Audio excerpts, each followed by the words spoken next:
We were thinking this was a press-in stud, jagging around with it, but then I put a vice grips on it. It just turns out it's a screw-in stud. Yeah, usually most screw-in studs would have a hex head at the base, and it spreads it out. The water's been drained too because there's water behind this stud. You got to put a sealant on these threads, or else water will weep up the threads. Yeah, it was almost halfway through that thing. It's hard to see. So as this rocker kicked over to the side and it was still operating, it ate away. You can see the wear pattern on that. Right, so we'll replace that, the stud. I think we're gonna put all poly locks on it so that none of these nuts can back off. Since our rocker arm stud is messed up, I'm just gonna fit this thing with roller rocker arms. See what happens with that. These are Summit brand. We have a stud that's now 7/16 on top instead of 3/8. So heavier duty stud. And see if I can run guide plates on it. I can't get a bigger push rod in it because the hole in the head is so small. And I got a checking push rod here that's adjustable. So we'll see if we can get it done with this. El Cheapo dial caliper here. Need a big dial caliper to measure this. Intake and exhaust are the exact same length. So hopefully that holds true for these new rockers. You see the size difference in the top of the stud. Here's a little update. I was trying to fit 7/16 inch studs on here and then a full roller. But for starters, this particular stud has a huge shoulder. It's not like an ARP where it's a little bit thinner. And then this rocker arm's hitting that stud, and it's so far up that this roller is like right at the edge of the valve stem.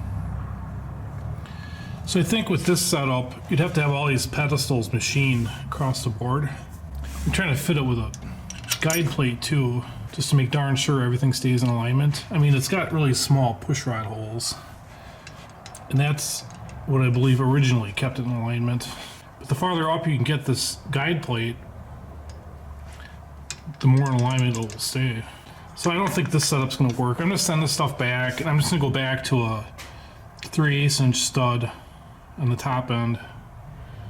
Maybe just get like a roller tip, something where the fulcrum of the rocker is down as far as possible. I was looking at these parts, and these 3 other rocker arm nuts, the locking type, are different than this end one. So I'm thinking the owner knew he had problems, and then it just reared its ugly head again. I'm hoping Polylocks is going to help solve this issue here. I got my next shipment of Valvetrain components in. I'm going to try these just roller tip rockers. They're much closer to stock, and I think it's going to work with that raised stud pedestal and that stock head. I wanted to use ARP studs, it's good metal, but I'm going to show you why these won't work. And then also I've determined I can't use the guide plate either with that raised stud pedestal. I was looking at a couple different types. These are cool because you can kind of space them how you need them. I'll put this ARP stud on here with this guide plate. I'll put this roller tip on there and I'll show you what we got. So there's the setup with the guide plate. It'd be really nice to control these push rods. But the reality is, this head, the push rod hole in the head is so small, it's designed to do it that way. If I try to put the rocker in here, it's bottoming out on that stud before it gets close to where it needs to be. Even that roller isn't near where it's supposed to be. I can't put a longer push rod in there and compensate for that. Then let's try it without this guide plate. I wonder why I'm doing this here and not here. It's because this valve stem got beat up with that loose rocker arm. Between now and when this motor gets torn apart again, this isn't going to make much difference. I may have to use the same style stud that was in there. I found these Mr. Gasket jobs. It's basically the same damn thing, except the threads go down a little bit farther. I've determined I'm trying these. I'm going to put them in some ARP thread sealer. I'm going to double nut these for install. I've chased all these threads all over the tap. A liberal coating of sealer.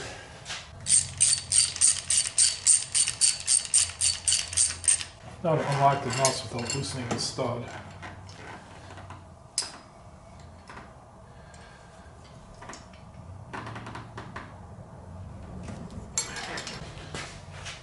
Wipe all this crap all off here. Probably blow this head off with some air when I'm done here. I was wondering about these push rods. If the intake and exhaust are the same length, it looks like they are. 5/16 push rod, 312. This one here is a little beat up on the end. I wonder if this is that number 2 exhaust. I don't clue what the wall thickness is on these. I went ahead and ordered a set of kick-ass push rods to work with my new rocker arms. And I wasn't sure about the length, and I'll show you what I did for that. All the plugs are out of this motor right now. And then I backed off all the other rocker arms all the way. So I'm not fighting spring pressure. I'm gonna roll this motor over. Before I do that though, I'm gonna just take a Sharpie and I'm coloring in my valve stem tip here. The ends of these valves look really nice. Pretty sure it's a solid lifter motor. Here I put the rocker arms on, I put the nuts on, I took all the slack up. You can see that head's gonna keep these square, guiding that push rod. So now I'm gonna roll this motor over and then we'll take a look at the print on that valve stem tip.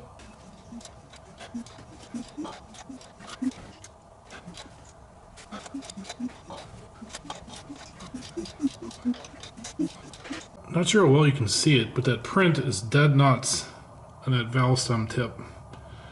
So I'm thinking those push rods are probably pretty good. It's really not that big of a pattern either. I'll get those ordered up and then we'll throw it together. Praying that this pie lock, I guess you'd call it, and set screw are going to keep that rocker arm from backing off, unlike what was possibly happening with this setup. Hopefully this solves the problem right here. Another thing that kind of bothered me was this car had a mismatched rocker arm on it. That one there is got a triangle, and the rest of these have like a double T looking thing. Don't know what the deal with that was, but we'll have a match set on it now for sure.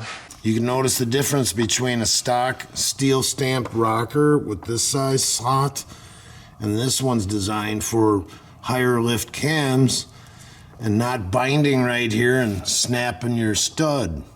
Then you can look at these rocker balls that come with it, and there's grooves, so there's going to be a pocket of oil and it should lubricate better. You got a roller instead of just scuffing, so it should be an upgrade. Well, the new push rods came in. These are for use with guide plates. And part of the reason I bought them is because I was noticing inconsistencies with the length of the ones that were in there. These got the same deal going on. I mean, this is like 7,800. Here we got about 7,790, 7,795. I mean, maybe that's just how they are. I don't know. But every last one of them, there's up to 10,000 variants. But they're here, so we might as well use them. I'm looking through all these to make sure the center hole's open. This apparently is the stock Chevy small block length push rod. I'm gonna clean these up and wipe all this stuff down. We'll assemble it all with some Ultra Slick. All right, this rag is perfectly white.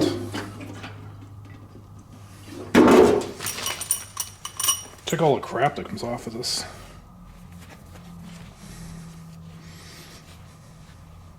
Maybe this is like an oil they have on there to preserve it. I don't know. This stuff was all pretty clean. I'm thinking it was probably some Cosmoline on here. Doesn't really appear there's a top or a bottom, so I'm gonna start putting this all together. We're debating on what lash to set this at, and I'm reading instructions. This is like a Duntoff 3030 cam instructions. It's telling to do all this stuff. Like the lifter might not be on the base circle at top to the center on the compression stroke.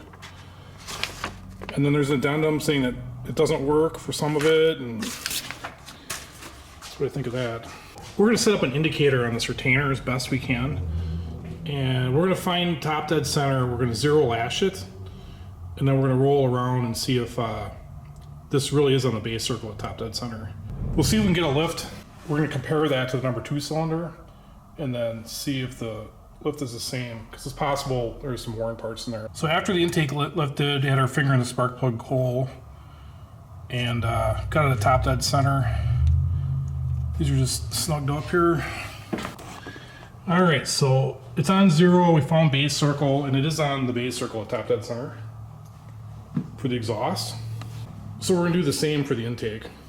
See if it's on the base circle, top dead center, on the compression stroke. So we know that that's a valid point to set the lash. Yep. Okay, we're gonna see what the lift is on this.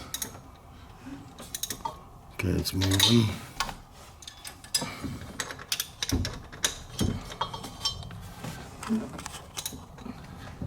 There's 1, 2, 3, 4.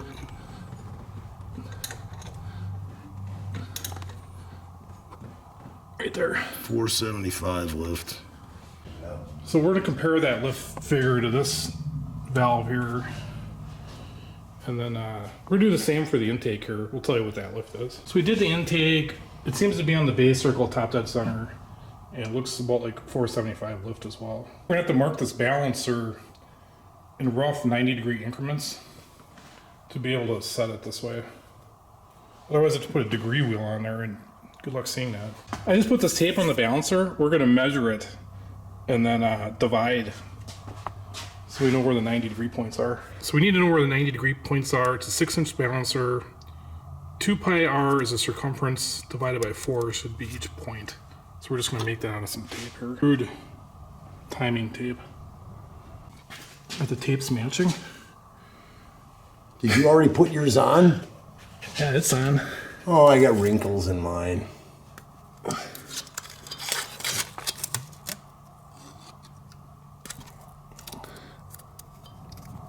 I think that's close enough.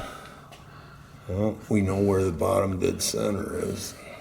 I'm just putting a, because these are all black now, and I'll put, so you can tell this is 180.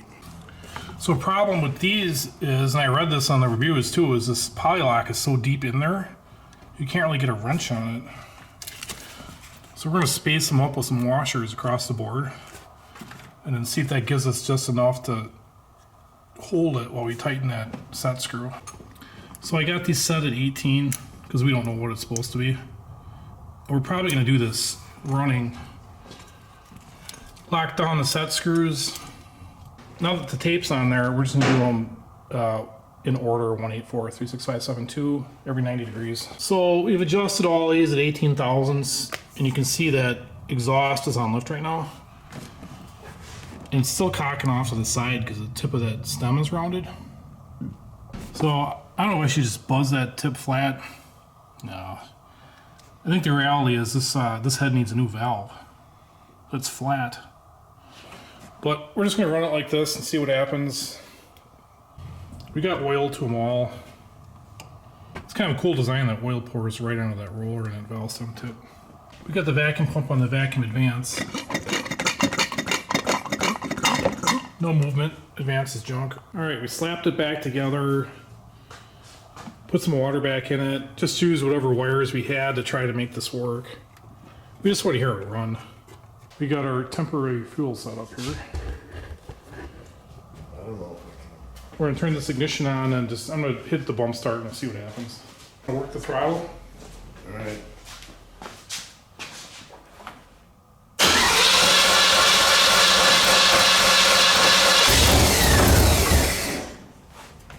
Ready?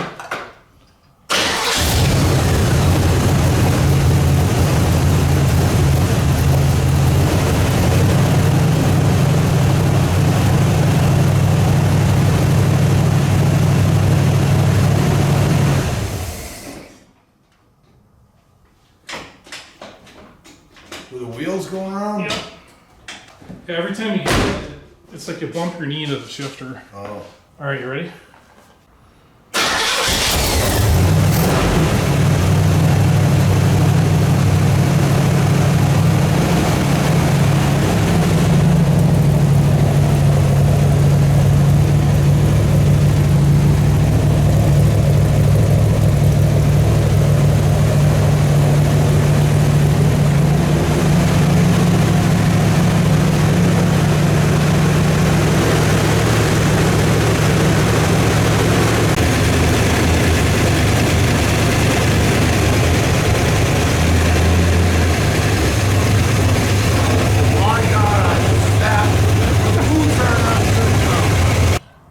taken the mixture screws out, cleaned up the threads. They're both working now. We're gonna try it again to see how much vacuum we can get out of it.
Gotta get a steering wheel. I gotta get into this thing and, you know, be able to feel comfortable. So tonight was a good night. Anytime you just get the motor running is great. And the more it runs, it'll get better and better. After this, tomorrow it'll be brakes. And then it'll be a ride. That's the fun part. You're gonna have to get the proper spark plug wires that won't get burnt, won't get caught on steering, won't get caught in the clutch. It's pretty,